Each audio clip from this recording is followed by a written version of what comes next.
Note பேடில் நம்ம எப்படி ஒரு வெப்சைட்டு ஒரு வெப் பேஜை நம்மளால் க்ரியேட் பண்ண முடியும் அப்படின்றதான் இப்போ நம்ம வந்து பார்க்க போகிறோம். பேடை வச்சு நான் இங்கே ஹலோ வேர்ல்டுக்கு பதிலாக ஹலோ காஷிவ் இன்ஃபோடெக் அப்படின்றத மாற்றிக்கிறேன். ஓகேவா?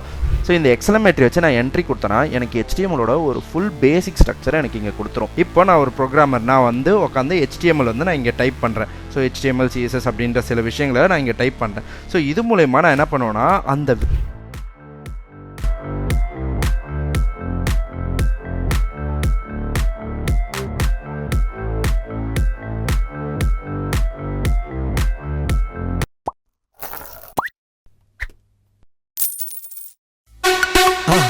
மறக்காம சர்ப்ரைஸ் பண்ணுங்க.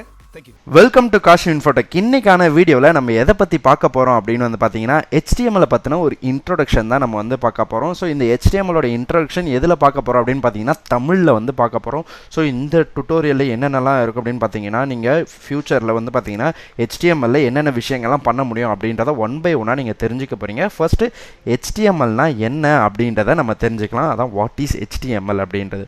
What is HTML? ஸோ HTMLனா என்ன அப்படின்றது தான் வந்து பார்க்க போகிறோம். இப்போ வந்து பார்த்தீங்கன்னா HTMLக்கான ஒரு சின்ன டெஃபினிஷன் வந்து நம்ம இங்கே கொடுத்துருக்கோம். ஸோ HTML அப்படின்றது வந்து பார்த்தீங்கன்னா இதோட full form hypertext markup language அப்படின்னு சொல்லுவோம். இதை வச்சு நம்மளால் என்ன பண்ண முடியும் அப்படின்னு பார்த்தீங்கன்னா வெப்பேஜ் கிரியேட் பண்ண முடியும். இதை வச்சு எப்படிப்பா வெப்பேஜ் கிரியேட் பண்ண முடியும் அப்படின்னு வந்து பார்த்தீங்கன்னா இப்போ நான் ஒரு ப்ரோக்ராமர், நான் வந்து உட்காந்து HTML வந்து நான் இங்கே டைப் பண்ணுறேன். ஸோ HTML CSS அப்படின்ற சில விஷயங்களை நான் இங்கே டைப் பண்ணுறேன். ஸோ இது மூலயமா நான் என்ன பண்ணுவேன்னா அந்த HTML ஃபைலை ஒரு வெப்சைட்டை என்னால் மாற்ற முடியும். வெப்சைட்டாவோ இல்லை வெப்பேஜாவோ என்னால் ப்ரௌசருக்குள்ளே கொண்டு வந்து இங்கே போட முடியும். ஸோ இதுதான் வந்து பார்த்தீங்கன்னா HTML. ஸோ அதுதான் கிரியேட்டிங் த வெப்பேஜ் அப்படின்னு கொடுத்துருக்காங்க. ஸோ இதுக்கப்புறம் நம்மளோட வெப்பேஜோட ஸ்ட்ரக்சர் நம்மளால் இதை வச்சு நம்மளால் கொடுக்க முடியும். இந்த HTMLக்குள்ளே வந்து பார்த்தீங்கன்னா சீரியஸ் ஆஃப் எலமெண்ட்ஸ் வந்து இருக்குது அப்படின்ற சொல்லியிருக்காங்க. ஸோ அந்த எலமெண்ட்ஸை வச்சு தான் வந்து பார்த்தீங்கன்னா நம்ம ப்ரௌசரில் என்னோட வெப்சைட்டோட கண்டென்ட் வந்து எப்படி தெரியணும் அப்படின்றது நம்மளால் சொல்ல முடியும். ஸோ இதுதான் வந்து பார்த்தீங்கன்னா HTML அப்படின்றது. ஸோ HTMLக்கு தேவையான எடிட்டர் என்ன, அதை எப்படி நம்ம பயன்படுத்துறது அப்படின்றத நம்ம அடுத்து பார்க்க போகிறோம். ஸோ ஃபர்ஸ்ட் எடிட்டர் வந்து என்ன அப்படின்னு பார்த்தீங்கன்னா நம்ம நோட் பேடை யூஸ் பண்ணி எப்படி HTML பண்ணுறது அப்படின்றத நம்ம அடுத்து பார்க்க போகிறோம். ஸோ ஃபர்ஸ்ட் இப்போ வந்து ஒரு நோட் பேட் இங்கே இருக்குது. ஓகேவா? ஸோ இந்த நோட் பேடில் வந்து பார்த்தீங்கன்னா notepad or text editors ஏதோ ஒரு விஷயம்.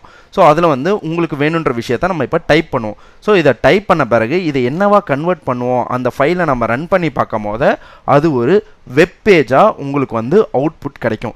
இதை எப்படி பண்ணுறது, ஒரு நோட் பேடில் நம்ம எப்படி ஒரு வெப்சைட்டு ஒரு வெப் பேஜை நம்மளால் க்ரியேட் பண்ண முடியும் அப்படின்றதான் இப்போ நம்ம வந்து பார்க்க போகிறோம். ஸோ வாங்க நம்ம இப்போ லைவாக அதை ஹேண்ட்ஸ் ஆன் வந்து நம்ம பண்ணி பார்க்க போகிறோம். ஸோ இப்போ நான் வந்து பார்த்தீங்கன்னா ஒரு நோட் பேடை வந்து நான் ஓப்பன் பண்ணிக்கிறேன். ஸோ எனக்கு இங்கே நோட் பேட் அப்படின்றது நான் ஜஸ்ட் ஓகே அப்படின்றத கொடுத்துக்கிறேன். ஸோ எனக்கு நோட் பேட் வந்து இங்கே ஓப்பன் ஆயிடுச்சு. ஓகேவா? ஸோ இப்போ இந்த நோட் பேடில் நான் வந்து என்ன பண்ணுறேன்னா ஒரு பேசிக் ஒரு HTML வந்து எழுதுகிறேன். ஸோ அதாவது H1 அப்படின்ற இந்த எலமெண்ட்டில் நான் என்ன பண்ணுறேன்னா ஹலோ வேர்ல்டு அப்படின்ற ஒரு மெசேஜை பிரிண்ட் பண்ணி /க்ளோஸ் கொடுத்துட்டு H1 டேகை க்ளோஸ் பண்ணி நான் ஜஸ்ட் சேவ் பண்ணுறேன். ஓகேவா? ஸோ இதை சேவ் பண்ண சொல்ல எனக்கு வேணுன்ற லொக்கேஷனில் வந்து பார்த்தீங்கன்னா நான் என்ன பண்ணிக்கிறேன்னா டெஸ்க்டாப்பில் index.html அப்படின்றத போட்டு, ஓகேவா, இது எப்படி நம்ம சேவ் பண்ணணும் அப்படின்னு பார்த்தீங்கன்னா .html அப்படின்ற இந்த எக்ஸ்டென்ஷன் வந்து நீங்கள் கண்டிப்பாக கொடுத்தே இருக்கணும். ஃபைலோட நேம் வந்து உங்களுடைய விருப்பம், நீங்கள் எப்படி வேணால் கொடுத்துக்கலாம். அதுக்கப்புறம் சேவ் ஆஸ் டைப்ஸில் வந்து பார்த்தீங்கன்னா ஆல் ஃபைல்ஸ் அப்படின்றத மூவ் பண்ணிட்டு ஜஸ்ட் சேவ் அப்படின்றத பண்ணிக்கோங்க. ஓகேவா? நீங்கள் சேவ் அப்படின்றத பண்ணிட்ட பிறகு வந்து பார்த்தீங்கன்னா இந்த ஃபைல் வந்து உங்களுக்கு .html சேவ் ஆயிடுச்சு. இப்போ இந்த ஹலோ வேர்ல்டு அப்படின்றது கிடச்சிருச்சு. இப்போ நீங்கள் இதை போயிட்டு நீங்கள் சேவ் பண்ண லொக்கேஷனில் இப்போ நான் டெஸ்க்டாப்பில் வந்து பார்த்தீங்கன்னா இதை வச்சுருக்கேன் இண்டெக்ஸ் அப்படின்றது. ஸோ இந்த இண்டெக்ஸ் அப்படின்றத நான் டபுள் டேப் பண்ணேன்னு வச்சுங்களேன், எனக்கு இங்கே ஹலோ வேர்ல்டு அப்படின்றது வந்துடுது. ஓகேவா? ஸோ இப்படி தான் வந்து பார்த்தீங்கன்னா நீங்கள் நோட் பேடை பயன்படுத்தி ஒரு HTML ஃபைலை க்ரியேட் பண்ணணும், அது எப்படி ரன் பண்ணணும் அப்படின்றது தான் இந்த விவரம். ஓகேவா? இப்போ நான் என்ன பண்ணுறேன்னு வந்து பார்த்தீங்கன்னா அதே நோட் பேடை இப்போ நான் ஓப்பன் பண்ணுறேன். ஸோ இப்போ இந்த நோட் பேட் இருக்கு இல்லையா? ஸோ இந்த நோட் பேடை வச்சு நான் இங்கே ஹலோ வேர்ல்டுக்கு பதிலாக ஹலோ காஷிவ் இன்ஃபோடெக் அப்படின்றத மாற்றிக்கிறேன். ஓகேவா? ஸோ ஹலோ காஷிவ் இன்ஃபோடெக் அப்படின்றத மாற்றிட்டு இது வந்து இன்னும் அன்சேவ்டாக இருக்குது. ஜஸ்ட் நான் சேவ் பண்ணிக்கிறேன். சேவ் பண்ணிட்ட பிறகு இங்கே வந்துட்டு ஜஸ்ட் இதை ரெஃப்ரெஷ் பண்ணி பார்க்குறேன், எனக்கு ஹலோ காஷிவ் இன்ஃபோடெக் அப்படின்னு வருது. ஸோ இந்த மாதிரி தான் நீங்கள் வந்து பார்த்தீங்கன்னா நோட் பேடை பயன்படுத்தி உங்களோட HTML நீங்கள் ப்ராக்டிஸ் பண்ணணும். ஓகேவா? ஸோ இப்போ நோட் பேட் பார்த்துட்டோம். அடுத்து வேறு என்னென்ன எடிட்டர்ஸ் இருக்குது அப்படின்றத ஒன் பை ஒன்னாக பார்க்கலாம்.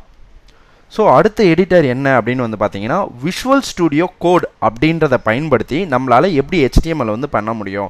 ஸோ இப்போ இந்த விஷுவல் ஸ்டுடியோ கோட் அப்படின்ற இந்த சாஃப்ட்வேரை நம்ம யூஸ் பண்ணி நம்ம வந்து பார்த்தீங்கன்னா HTML ரைட் பண்ணி அந்த HTML வந்து பார்த்தீங்கன்னா நான் வெப்பேஜாக கொண்டு வர போகிறேன்.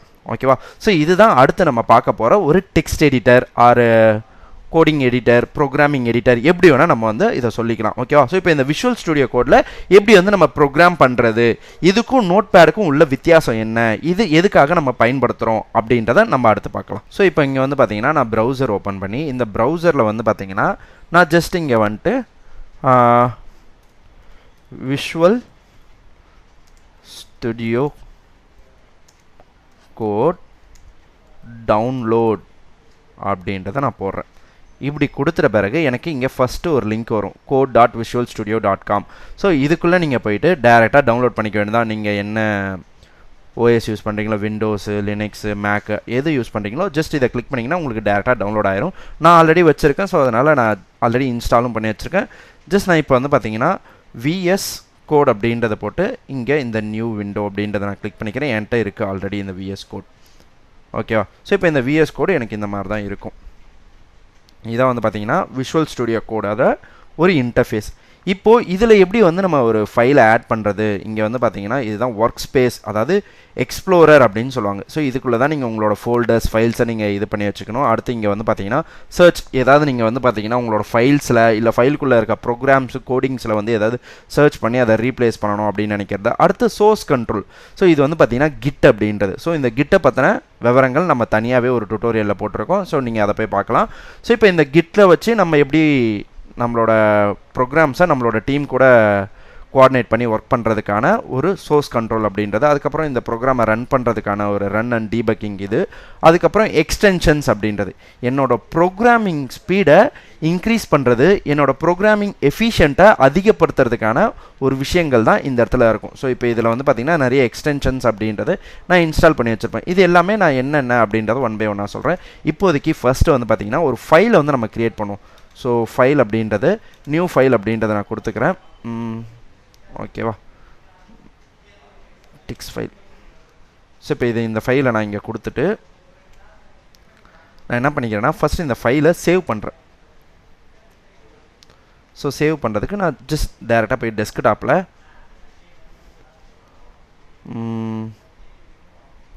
வெப் பேஜ் அப்படின்னு கொடுத்து .html அப்படின்னு கொடுத்துக்கிறேன். ஓகேவா? .html அப்படின்னு கொடுத்துட்டு சேவ் அஸ் டைப்ஸ் நீங்கள் கொடுத்தீங்கன்னா இங்கே வந்து என்னென்ன ப்ரோக்ராமிங் லாங்குவேஜ் இருக்கோ எல்லா ப்ரோக்ராமிங் லாங்குவேஜும் காட்டும். நீங்கள் இதில் போயிட்டு HTML சூஸ் பண்ணாலும் ஓகே, இல்லை பண்ணலை அப்படின்னாலும் நீங்கள் ஜஸ்ட் .html அப்படின்னு வச்சு சேவ் பண்ணிக்கிட்டிங்கன்னா உங்களுக்கு இங்கே வந்து பார்த்தீங்கன்னா .html பேஜாகவே வந்துடும். இதை தானே சார் நம்ம நோட் பேட்லேயும் பண்ணோம் அப்படின்னு வந்து பார்த்தீங்கன்னா நம்ம நோட் பேடில் ஒவ்வொரு விஷயங்களையும் நம்ம டைப் பண்ணோம். இப்போ இதில் வந்து பார்த்தீங்கன்னா எமர்ட் அப்படின்னு சொல்லுவோம். ஸோ இந்த எக்ஸலமேட்ரி வச்சு நான் என்ட்ரி கொடுத்தேன்னா எனக்கு HTMLோட ஒரு ஃபுல் பேசிக் ஸ்ட்ரக்சரை எனக்கு இங்கே கொடுத்துரும் இந்த விஎஸ் கோட். ஓகேவா? ஸோ இதனால தான் வந்து பார்த்திங்கன்னா நம்ம நோட் பேட்லேருந்து விஎஸ் கோடுக்கு வரோம். ஓகேவா? ஸோ இப்போ இந்த விஎஸ் கோடை யூஸ் பண்ணி நம்மளால் ஈஸியாக ஒரு ப்ரோக்ராமை நம்மளால் க்ரியேட் பண்ணிக்க முடியும். ஜஸ்ட் எக்ஸலமேட்ரி வச்சு என்ட்ரி கொடுக்குறேன். ஸோ இப்போ இந்த டைட்டிலில் வந்து பார்த்தீங்கன்னா நான் ஜஸ்ட்டு வந்து பார்த்தீங்கன்னா காஷிவ் இன்ஃபோ டெக் அப்படின்றத போட்டுக்கிறேன். ஸோ இப்போ இதை கொடுத்துட்ட பிறகு நான் இப்போ போயிட்டு என்னோடய ஃபைலை நான் போய் ரன் பண்ணி பார்க்குறேன். ஸோ டெஸ்க்டாப்பை நான் கிளிக் பண்ணி வெப்பேஜ் அப்படின்னு வச்சுருக்கேன் இல்லையா, இதை நான் கிளிக் பண்ணேன்னா எனக்கு இந்த டைட்டிலில் காஷிவ் இன்ஃபோடெக் அப்படின்னு வந்துருச்சா. ஸோ இதுதான் வந்து பார்த்தீங்கன்னா இந்த விஎஸ் கோடை பயன்படுத்தி நம்ம வந்து எப்படி ரன் பண்ணுறோம் அப்படின்றது. ஓகேவா? இப்போது விஎஸ் கோடை பயன்படுத்தி எப்படி பண்ணுறது அப்படின்றத பார்த்துட்டோம். அடுத்து HTMLோட ஸ்ட்ரக்சர் வந்து எப்படி இருக்கும், ஸோ அதை பற்றி நம்ம வந்து ஒன் பை ஒன்னாக பார்க்கலாம். ஒரு பேசிக் ஸ்ட்ரக்சர் அது எதுக்கு என்னென்ன அப்படின்றது ஒன் பை ஒன்னாக பார்க்கலாம். ஸோ இப்போது what is the HTML structure அப்படின்றது தான் கொஷின். ஸோ இப்போ இங்கே வந்து பார்த்திங்கன்னா ஒரு பேசிக் ஸ்ட்ரக்சர் வந்து நான் கொடுத்துருக்கேன். ஸோ HTMLோட சின்ன ஸ்ட்ரக்சர், அதில் ஒரு HTML எலமெண்ட் இருக்குது, ஹெட் எலமெண்ட் இருக்குது, டைட்டில் இருக்குது, பாடி இருக்குது. ஓகேவா? ஸோ இப்போ இந்த ஃபர்ஸ்ட் லைன் இருக்குது இல்லையா, டாக் டைப் HTML அப்படின்றது இது வந்து என்ன ரெப்ரசன்ட் பண்ணுது இந்த கோடிங்கில் அப்படின்னு வந்து பார்த்தீங்கன்னா இது வந்து பார்த்தீங்கன்னா என்ன வேர்ஷன் ஆஃப் HTML வந்து நம்ம யூஸ் பண்ணிக்கிட்டு இருக்கோம் அப்படின்றத டினோட் பண்ணுற ஒரு விஷயம் தான் எக்ஸலமேட்ரி டாக் டைப் HTML. அதாவது இது வந்து பார்த்தீங்கன்னா HTML5 அப்படின்ற வேர்ஷனை டினோட் பண்ணுது. அடுத்தது வந்து பார்த்தீங்கன்னா இந்த HTML இந்த HTML அப்படின்ற இந்த எலமெண்ட் வந்து பார்த்தீங்கன்னா என்ன ரெப்ரசன்ட் பண்ணுதுன்னு பார்த்தீங்கன்னா root element of the document. ஏன்னா இதுதான் ஒரு வேர் மாதிரி. ஸோ இதுக்கு கீழே இருந்தால் வந்து பார்த்தீங்கன்னா ஹெட் அப்படின்னு ஒரு பார்ட் பிரியும், பாடி அப்படின்னு ஒரு பார்ட் பிரியும், ஹெட்டுக்குள்ளே சில பார்ட்ஸ் வந்து பிரியும். ஓகேவா? ஸோ இந்த HTML அப்படின்றது தான் ரூட் எலமெண்ட். இதுதான் ஒரு வேர் மாதிரி வந்து நமக்கு இயங்குது. அடுத்தது வந்து பார்த்தீங்கன்னா இந்த ஹெட் அப்படின்ற எலமெண்ட்.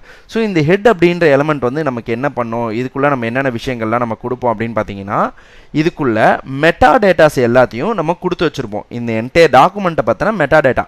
மெட்டா டேட்டானா என்ன அப்படின்னு வந்து பார்த்தீங்கன்னா இந்த வெப்சைட்டை பற்றின முழு இன்ஃபர்மேஷனும் இருக்கிற ஒரு விஷயம் பேர் தான் மெட்டா டேட்டா அப்படின்னு சொல்லுவோம். ஓகேவா?